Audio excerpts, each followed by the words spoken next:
통통스. 자, 사회문화 1단원 영상 시작하도록 하겠습니다. 사회문화라는 과목이에요. 사회문화라는 과목에서 첫 번째 단원은 바로 이겁니다. 사회문화 현상과 자연현상은 어떻게 다를까라는 거고, 교과서로는 12, 13쪽이죠.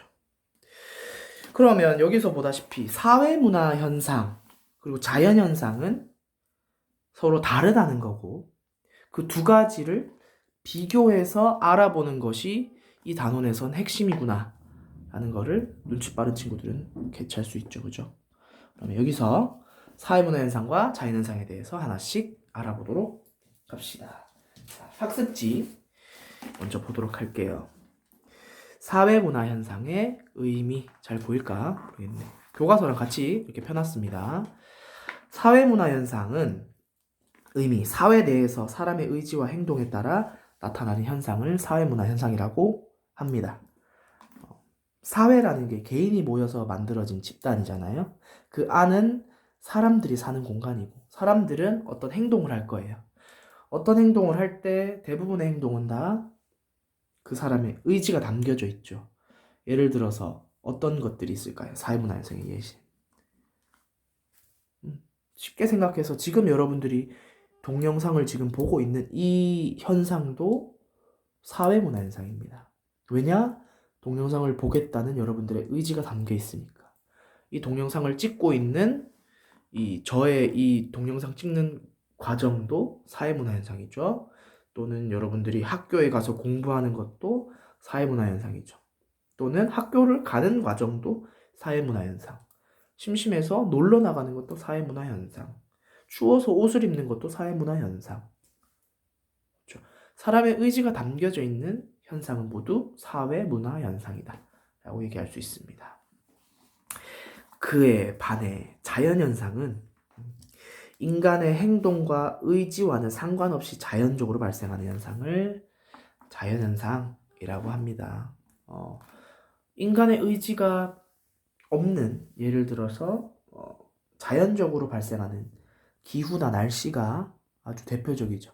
바람이 분다거나 오늘 비가 내린다거나 눈이 내린다거나 새가 날아다닌다거나 나뭇잎이 떨어진다거나, 그렇죠? 이런 것들이 다, 또는 뭐 중력이 물체를 끌어당긴다거나, 뭐 이런 것들이 다 대부분 인간의 의지와는 상관없이 자연적으로 일어나는 현상들이죠.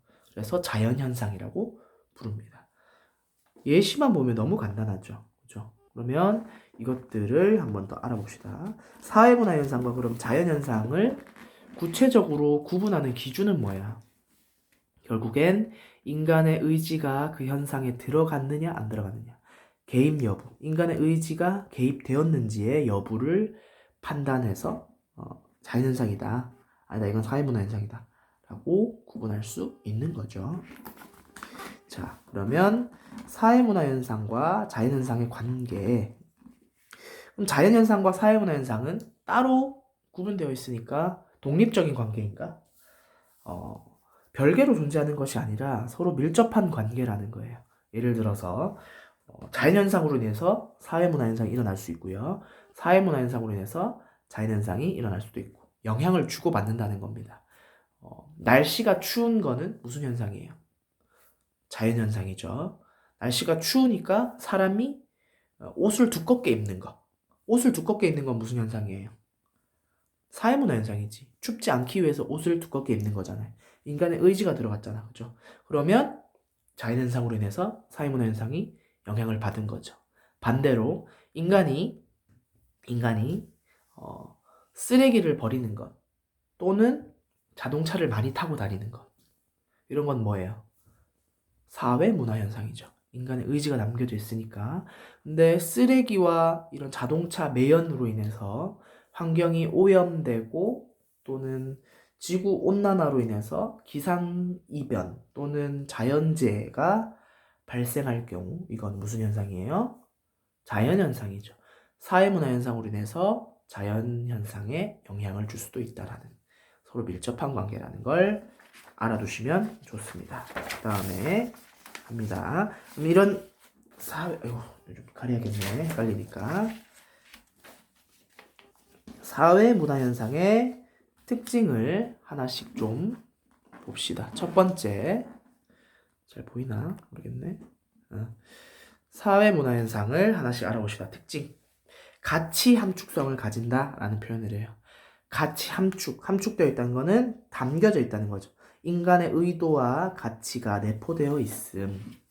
여러분들이 편의점에 가서 빵을 샀어. 그럼 빵을 왜 샀지? 빵을 먹으려고 샀죠, 그죠? 빵을 사서 먹기 위해서 샀잖아, 그죠? 그렇기 때문에 의지가 담겨져 있고 그 빵이라는 것에 대한 가치가 담겨져 있는 거예요. 빵을 사는 행위에 대한 가치가, 그죠? 여러분들이 하는 모든 행동에는 다 의지가 담겨 있는 거예요. 이 영상을 보는 것도 사회문화 과목을 배우고 자기의 꿈을 이루기 위해서 보는 거잖아요, 그죠? 그런 것들이 바로 가치를 가지고 있다. 어떤 현상에는 모두 의지가 담겨져 있다라는 얘기인 거고, 두 번째, 당위 법칙이라는 게 존재합니다. 또는 당위 법칙 또는 목적 법칙이라는 거예요. 사회문화 현상에는 목적이 담겨져 있다. 또는 당위성을 가지고 있다라는 거예요. 당위성이라는 건 뭐냐면 당연히 의례 그렇게 해야 한다. 마땅히 뭐뭐 해야 한다. 해야 한다는 건 뭐예요? 따라야 한다는 거고, 따라야 한다는 건 사회적인 규칙이나 규범을 얘기하는 거죠. 사회적 규칙이나 규범을 따르도록 하는 현상들. 대표적으로 예의범절, 사회적인 예의와 그런 매너, 높임말, 이런 것들이 사회 속에 존재하고, 우린 실제로 그것들을 따르고 있죠. 규칙 같은 것들. 왜 그런 것들을 따르게 하냐? 사회의 혼란과 그런 것들을 방지하기 위해서 규범을 만들어 놓고 그걸 따르도록 요구하는 거예요. 그게 바로 사회문화 현상의 특징이죠. 자, 그리고 세 번째, 개연성과 확률의 원리. 사람들은 행동할 때 자신의 의지가 들어가고 의식적으로 행동을 하죠. 그렇기 때문에 어떤 반드시 A는 B다라고 하는 법칙이 성립하지 않는다는 거예요. 원인과 결과가 반드시 법칙적으로 대응하지 않는다. 대응하는 것은 아니다. 사람의 행동은 예측하기 어렵다. 예측하기 어렵다. 예를 들어서 여러분들 경제적으로 봤을 때는 싼 물건을 사는 게 무조건 이득이죠. 무조건 이익이야. 근데 경제적으로 이런 효과가 있어요. 이런 용어가 베블렌 효과. 들어본 친구들도 있죠. 베블렌 효과라는 게 뭐냐면 가격이 높아질수록 수요가 증가하는 현상을 말합니다. 아주 이상하죠. 가격이 높아지면 수요가 떨어져야 되는데 어떤 예시가 있냐면 명품 상품을 수요하는 경우 물건이 비쌀수록 그 수요가 늘어나는 경우가 있어요. 왜 그렇게 살까요? 당연히 남들에게 자랑하기 위해서, 보여주기 위한 그런 좀 자랑용으로 사람들이 그런 명품 쇼핑을 하죠. 이런 경우에는 일반적인 법칙과는 완전 반대되는 행동들이잖아요. 경제적인 법칙으로 봤을 땐 사람들은 당연히 싼 물건들을 더 많이 사야 되고 쌀수록 더 좋아야 되는데 명품들은 가격을 올릴수록 사람들이 더 좋아하는 경향이 있단 말이에요.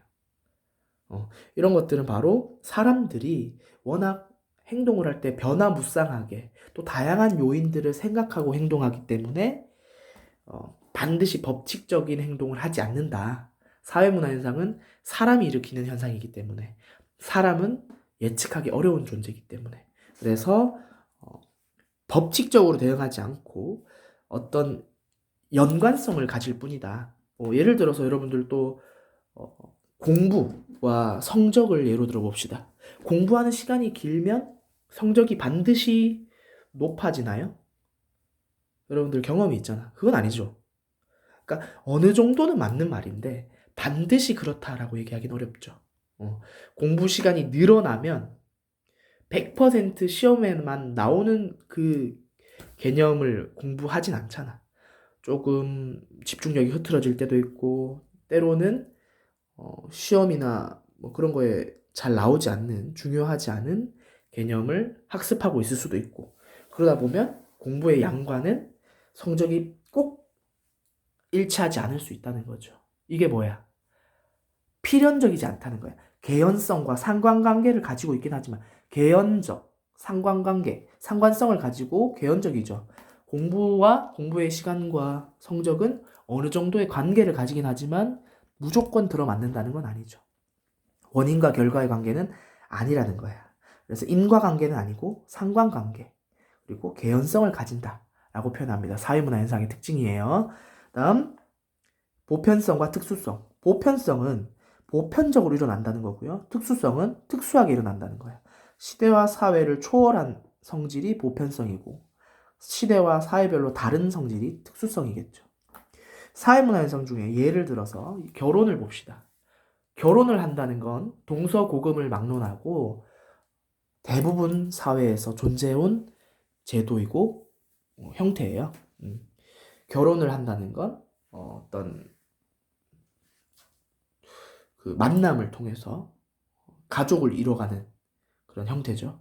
그런 것들이 바로 보편적으로 일어났어. 동서고금을 막론하고. 하지만 결혼의 형태를 자세히 보면, 특징을 자세히 보면 모든 결혼이 똑같진 않아요.